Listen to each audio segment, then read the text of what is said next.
And now to the sorry state of India's flood preparedness. Shocking details have been found in the latest report to Parliament on India's flood readiness in the Himalayas. An explosive March 2023, 3-month-old Parliament report has been scooped by India today. We've gotten into the devastating details of this 60-page report, which basically says that India is a sitting duck for Himalayan flash floods during the monsoons, and that there are massive gaps in India's glacier monitoring system.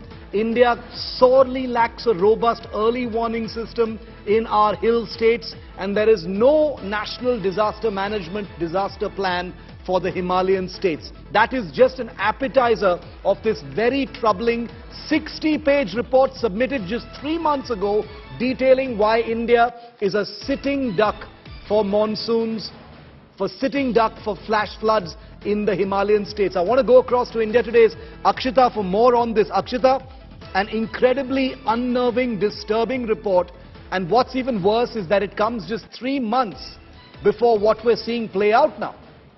You know, the red flags in this are shocking, Shiv. The fact is that 3 months on, there's been no action taken. This is essentially the Standing Committee of Water Resources, and if you look through the entire 50 to 60-page report here, the Ministry of Earth Sciences, the Ministry of Jal Shakti, the GSI, all of them have made recommendations. All of them have spoken about the loopholes. They've all spoken about the need clearly to conduct way more studies and address the issues at hand. Let me just read out for you some of the parts here that will really shock our viewership on the lack of basics that we have here.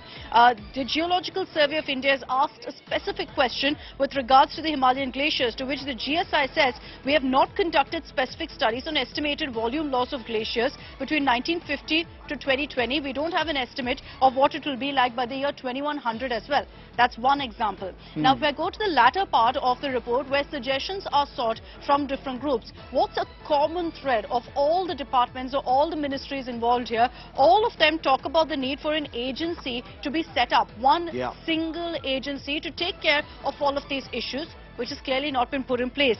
The Ministry of Environment, Forest and Climate Change says coordination of all activities must be done with a single identified nodal coordinating agency within the Government of India. It's a similar suggestion from the Department of Science and Technology, which says there's a need for a single coordinating agency. And that itself tells you, Shiv, how there are several departments, none of them working in tandem, none of them working together, leading to all of this confusion and data up in the air. It's criminal negligence at the state level, and when I say state, I mean the country. Over decades together, successive administrations, 76 years after independence, we still haven't understood how to handle glaciers and flash floods in the Himalayas. Akshita, thanks very much for detailing some of those very, very disturbing aspects of this 60-page report that is in my hands right now. All 60 pages, you can go and read it online as well. But let me just take you through some of the 7 most shocking findings, and I spent an hour reading this report right before my show. Number 1, massive gaps in early warning for flash floods. Number 2, cataclysmic changes will submerge India's coastal cities in the medium to long term. There is fragmented research, too many agencies involved in flood-proofing India. Number 4, there's a lack, like Akshita just said, of an apex body to shield India against flash floods in the Himalayan areas. There are no action points from the flood research projects that are funded by taxpayers' money. There's a lack of constant monitoring of glaciers and lakes. And finally, a very poor enforcement of land use laws in the hills. Construction, mountain cutting, roads, hotels, restaurants in all hill stations has made this an annual nightmare that is only going to get worse. Well, viewer, as you have no doubt already seen, it's an annual rite of passage for us in India. Short, aggressive spells of rain paralyze our biggest cities and our hill stations. Flash floods wash away entire villages and towns in the lower Himalayas. Nobody is left unscathed. But there's a huge difference between those whose entire lives collapse in front of raging floodwaters in places like Himachal Pradesh, and those like us whose most extreme complaint is that we have to trudge through knee-deep water to get groceries. The truth is, nobody is left untouched by this annual nightmare. And the annual regularity of this nightmare has lulled us into normalizing it. digesting it, and at this time each year, we've even come to expect it without batting an eyelid. We in the media, for want of a better word, flood the airwaves with these images of devastation, fueling a hungry social media that's annually primed at this time to consume these videos with morbid fascination, temporarily gasp in dismay that our country cannot handle climate's most crucial season, and then when the rains recede, we go back to our lives. I've started to wonder why our anger is so short-lived. Why we've become so understanding, so empathetic over what should be seen as India's most long-standing fraud on its people.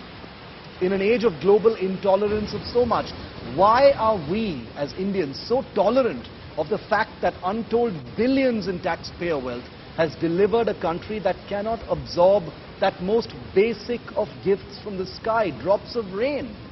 But of course it isn't that simple, and I'm not sitting here to try and trigger you. Because the truth is, we've all been asleep for so long on this issue, there's a good chance we can never be fully awoken. But give me a small chance to try at this time, viewer.